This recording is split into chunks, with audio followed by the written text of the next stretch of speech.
Hey folks, David Tao with BarBend.com, and today we are talking about Noah Ohlsen. The second place finisher from the 2019 Reebok CrossFit Games has qualified as one of the 5 men who will go to Aromas for the finals of this year's Reebok CrossFit Games. We're going to analyze Noah's performance from stage 1, talk about his chances in the finals, and give a little bit more info about what we can expect from that stage of this year's games. But before we do that, make sure you subscribe to BarBend.com on YouTube. You're already on YouTube, it's super easy. Just go ahead and subscribe. We'll be bringing you content about this year's CrossFit Games, as well as stuff from the worlds of weightlifting, powerlifting, strongman, and much more.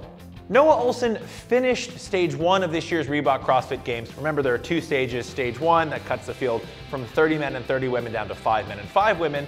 Well, he finished that in 2nd place behind Mat Fraser. If that sounds familiar, it's because it's basically what happened at the end of last year's CrossFit Games. He finished in 2nd place behind Fraser. He actually did wear the white leader jersey for part of last year's CrossFit Games. Fraser ended up overtaking him and took his victory, his 4th year in a row. But Ohlsen has kind of cemented himself as the man most likely to challenge Fraser in individual competition, and it's been a while since we've seen that. Now, the points will reset between stage 1 and the finals. They'll all go in with 0 points. It's not like Mat Fraser is taking a big points advantage heading into Aromas, although he did win the competition by a pretty significant margin. The story of Noah's weekend from stage 1 is kind of jockeying for position with Fraser, although Fraser came out on top more often than not. For example, the first workout was Friendly Fran, which was an absolutely brutal looking couplet of thrusters that are heavier than normal Fran, and chest to bar pull-ups, and the rep scheme was jacked up from normal Fran as well. Noah Ohlsen finished 2nd behind only Fraser. It is worth noting that Fraser beat Noah's time by a full 47 seconds. And if you ask me, it was actually the most impressive performance over the entire course of stage 1. Then the 1 rep max front squat. This is the thing everyone thought might trip up Noah, but he actually pulled out a really great lift. He ended up lifting 401 pounds on the front squat, which was good for 14th on the men's side. Next up was Damn Diane, which, like Friendly Fran, was basically a souped up version of a classic CrossFit workout. Again, Ohlsen finished 2nd behind only Fraser, although this time their margin of difference was smaller. It was only about 12 seconds. On the 1,000 meter row, Noah did struggle a little bit. And I say a little bit, and struggle might not be the right term. He finished middle of the pack, tied for 17th. He is a shorter athlete, and these row-centric workouts tend to benefit the taller athletes in the field. So tied for 17th was probably where I would have guessed. I would have put him right in the middle of the pack. He's got a great engine, he's very strong, he can pull very hard, but he just doesn't have that height advantage on that workout, so not super surprised he finished in 17th, or tied for 17th there.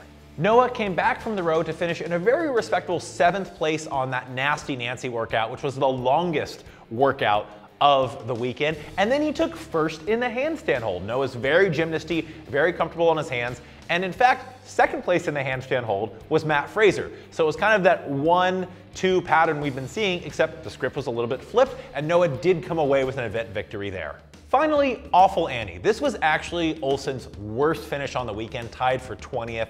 This was an interesting workout because something like a weird double under or a double under with a different type of rope and a GHD, those were the first 2 movements in the workout. Ohlsen's great at those. Then there were heavy power cleans at 275.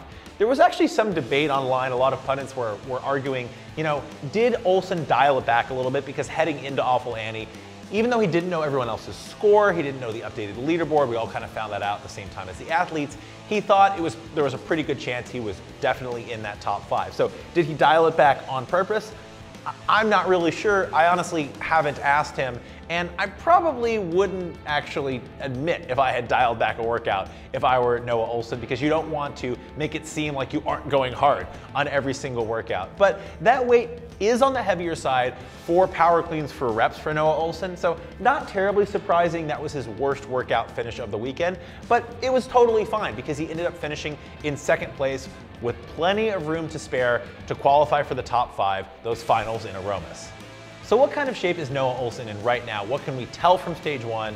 And what kind of package is he taking into Aromas? He looks really good. I mean, he looks like the 2nd fittest man on earth, as he did in 2019.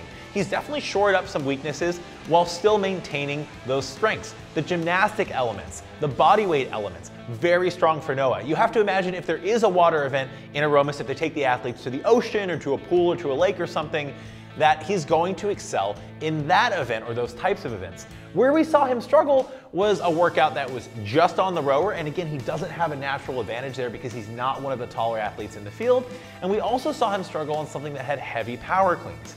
The top 5 finalists, look, they're all super fit, but when it comes down to it, on any given weekend, Noah is the man who has the best chance of challenging Mat Fraser for that top spot on the podium. And that is only if the workouts truly play to Noah's strengths. Again, gymnastic, body weight, movements in the water. Noah can also be very good with some odd objects workouts. He's very athletic. You can throw some weird, maybe unexpected things at him, and he's probably going to pick them up quickly and excel. He's also really solid at those classic CrossFit workouts, the Frans of the world, the Dianes of the world. But we've seen even there that Fraser is still in a class of his own. So as good as Noah is at those classic bread and butter CrossFit couplets and triplets, Fraser's probably got him beat more times than not. The programming will have to fall in Noah Ohlsen's favor for him to have a shot at becoming the fittest man on earth.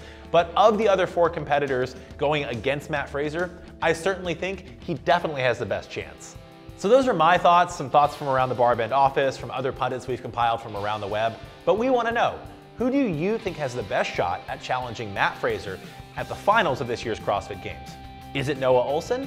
What kind of workouts do we have to see for Noah to potentially overtake Mat? Let us know in the comments below. I'm not saying I'm right. A lot of this is just guesswork until we see what those workouts are in Aromas. But we'll be tuning in, and you can follow along with all the coverage on BarBend.com.